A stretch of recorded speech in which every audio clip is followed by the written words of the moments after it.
Я вас приветствую на своем канале, с вами Валентина. Сегодня будем баловаться плюшками с творогом, получается очень даже вкусные. Все пропорции будут в описании под видео. Нам понадобится теплое молоко, живые дрожжи, 15-20 грамм. Если у вас сухие, то возьмите 2 чайных ложки. Живые дрожжи я раскрошила. 50 грамм сахара, 1 яйцо, немного соли, ванилина. Все хорошо перемешаем. Сливочное масло у меня из холодильника я поставила в микроволновую печь и слегка растопила. Хорошо перемешаем, чтобы у нас разошлись дрожжи, сахар, соль. Постепенно добавляем просеянную муку. Клейковина у муки всегда разная, поэтому точных прям пропорций сказать не могу. Хорошо вымешиваем тесто, накрываем и оставляем подниматься.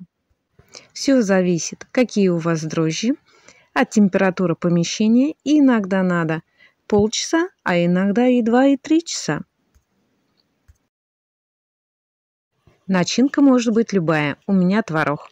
Я беру творог, 1 яйцо, немного сахара, можно добавить ванилинчика, изюмчика. Все хорошо перемешаем. А вот и подошло наше тесто. Очень пышное, вкусное, красивое, мягкое, нежное. Тесто нужно еще раз хорошо обмять. Лучше делать это на столе 2 руками. Тесто делим на одинаковые кусочки. У меня получилось 9 штук, но сами видели, они были очень большие.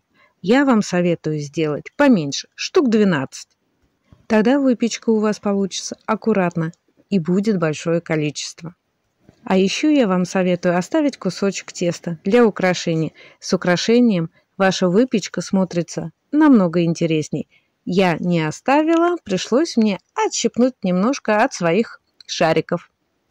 Скалкой раскатываем тесто, делаем лепешечку, и теперь в ход у нас идет наша фантазия. Что мы хотим, какую начинку, какой формы булочка у нас будет.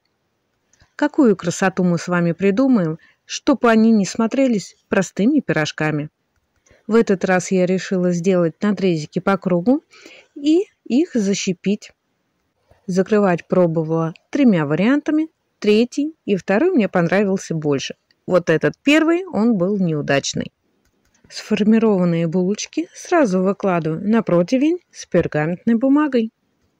Украшаем и оставляем подниматься. Чтобы наши булочки, выпечка, не обветривала, мы должны накрыть. Я придумала там такую штучку, мне очень понравилось на противень.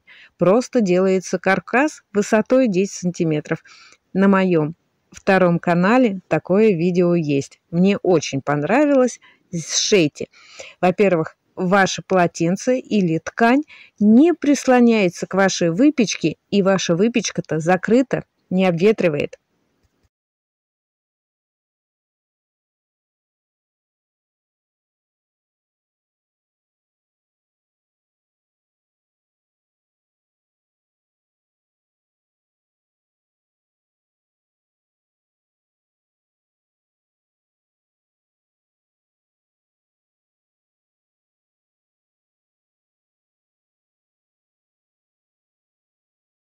Для украшения берем кусочек теста, раскатываем в длинную-длинную колбаску. Чем тоньше, тем лучше.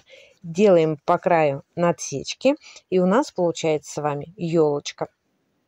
Если будете делать украшения из теста, то свою картинку, красоту надо прищипнуть, защипнуть, прижать, прилепить. Ну, еще как-нибудь назвать, чтобы когда ваше тесто поднималось или когда оно было бы в духовке, чтобы ваша красота не отвалилась. Спасибо большое, что зашли ко мне в гости. Заходите почаще.